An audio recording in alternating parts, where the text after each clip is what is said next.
अटल सेना ने आज लखनऊ के गोमती नगर में ग्राम सभा नरही, विकासखंड कुरवार, जनपद सुल्तानपुर के मूल निवासी एवं जुगगौर लखनऊ के रहने वाले रजनीश कुमार मिश्र को प्रदेश अध्यक्ष की जिम्मेदारी सौंपी है। रिपोर्टर निखिल श्रीवास्तव की रिपोर्ट।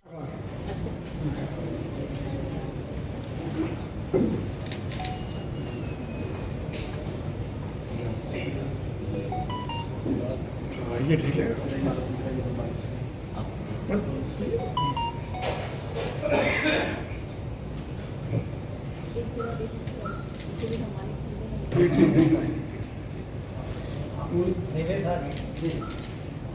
वो लेटर होगा ठीक।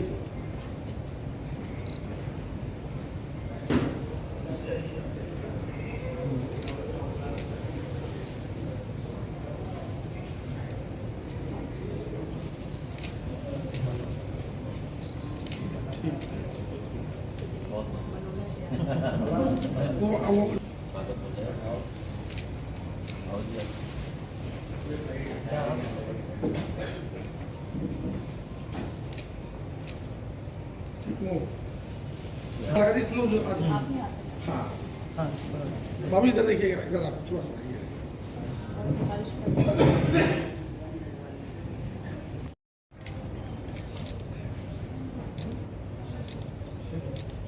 ओके सर, पीछे फोटो बंद कर दिए, फोटो बहुत चलेगा।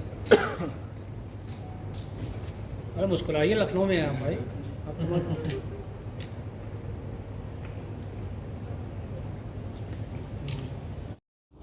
तो परिचय के साथ बताइए, प्रेस वार्ता का उद्देश्य क्या है? जी, मैं रजनीश मिश्रा, आज मैं प्रदेश अध्यक्ष पद पर नियुक्त किया गया हूँ। राष्ट्रीय अध्यक्ष जी ने मुझे प्रदेश अध्यक्ष पर नियुक्त किया गया है।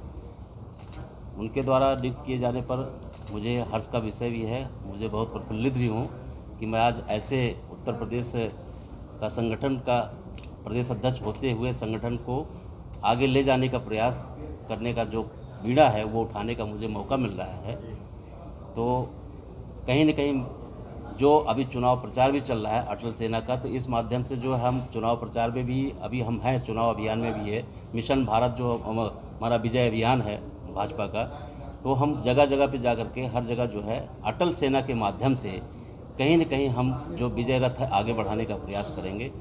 सर, एक सरकार पहल कर रही है मतदाता जागरूकता अभियान चला रही है मतदाता, तो उसके लिए आपकी सेना किस तरीके से कर रही है?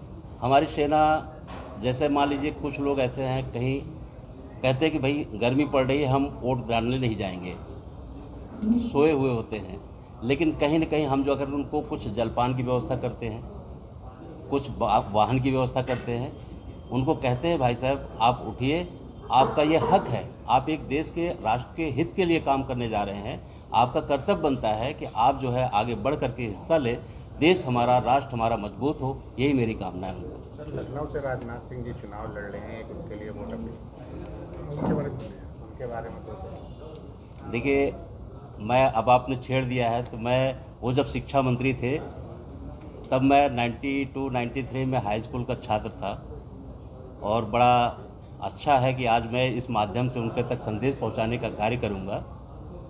मेरा विद्यालय श्री हनुमत इंटर कॉलेज धम्मौर सुल्तानपुर, वहाँ से मैं छात्र रहा। उस समय वो शिक्षा मंत्री थे। मैंने पहला दृश्य माननीय राजनाथ सिंह जी का वहाँ शिक्षा मंत्री के रूप में देखा था।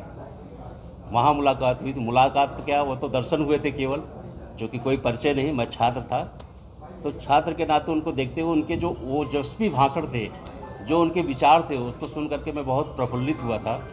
और उनके दिशा निर्देश को देखते हुए जो मेरे अंदर एक इच्छा जगी थी कि मैं भी कहीं न कहीं अगर मुझे राष्ट्र के लिए, देश के लिए कुछ करना होगा तो मैं करूँगा।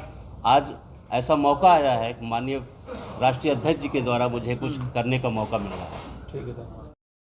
प्रेस वार्ता का आयोजन किया गया, तो क्या उद्देश्यों को मद्देनजर रख के प्रेस वार्ता की जाए? ये प्रेस वार्ता का मुख्य उद्देश्य ये है कि अटल सेना एक अटल संदेश देश की जनता को देना चाहती है कि जो चुनाव है 2024 का, ये चुनाव इस देश के लिए एक युग परिवर्तन वाला चुनाव है, जो कि 2014 में कभी किसी ने ये नहीं सोचा था कि अगले 10 साल में हम मोदी जी को जब हम 2014 में हम जिता करके भेजा था देश की जनता ने, तो कभी किसी को अनुमान नहीं था कि 10 साल के अंदर ये परिवर्तन होगा।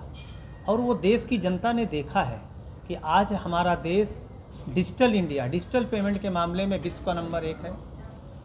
और उसके बाद पूरी विश्व की जो अर्थव्यवस्था है वो चरमरा गई है, निगेटिव ग्रोथ है, और हमारे यहाँ 7% GDP है। तीसरा सबसे बड़ा ये मुद्दा था कि आपको पहले भी मैंने बोला कि पाकिस्तान की जो अर्थव्यवस्था ये किसी के भी समझ से बाहर थी कि 2014 के पहले उनकी GDP हमसे ज़्यादा कैसे थी, और आज 10 साल के अंदर वो भीख मांग रहे हैं। उसका सबसे बड़ा अगर रीज़न था तो हिंदुस्तान को एक तरीके से गोडाउन बना दिया गया था फर्जी नोटों का, डुप्लीकेट नोटों का, और यहाँ से जो है उनकी अर्थव्यवस्था स्टैंड होती थी। लेकिन मोदी जी के आने के बाद जिस तरीके से प्रशासनिक व्यवस्था, इंटरनल लीकेज को दूर किया गया, आज देखिए पाकिस्तान की क्या हालत है।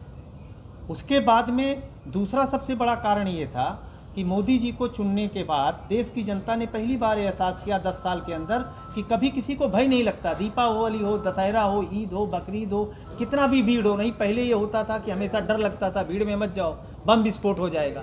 पिछले 10 वर्षों के अंदर कहीं पर कोई आतंकवादी घटना हुई देश के अंदर नहीं हुई है।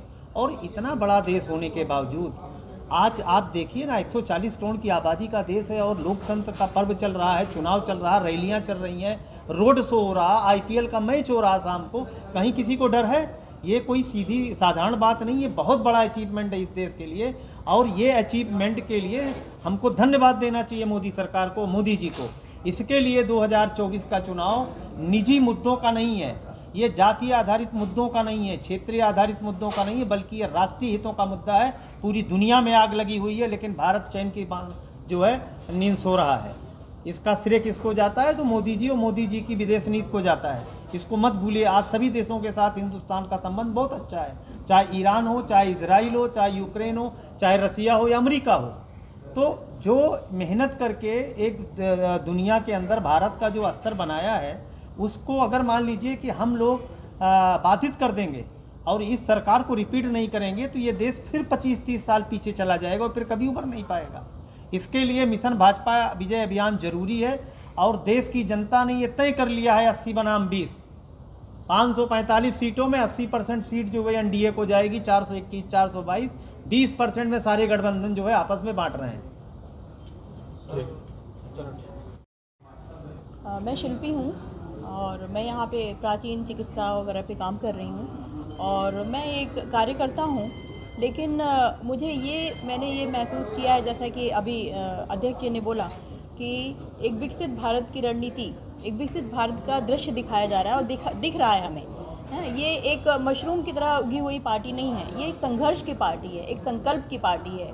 जो संकल्प और जो संघर्ष हमें अटल बिहारी वाजपेयी जी से मिली थी, उसको हमें आगे बढ़ाना है।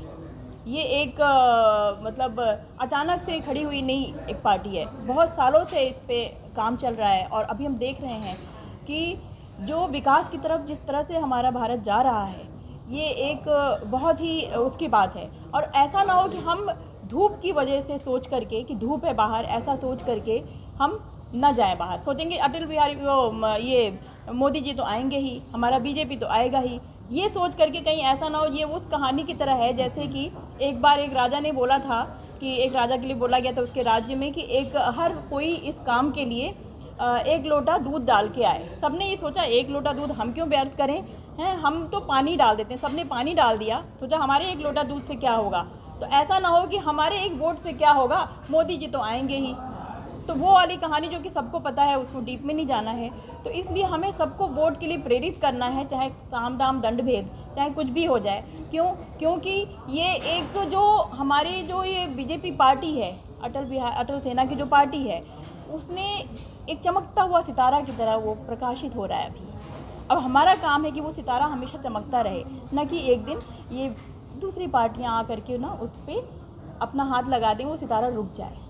तो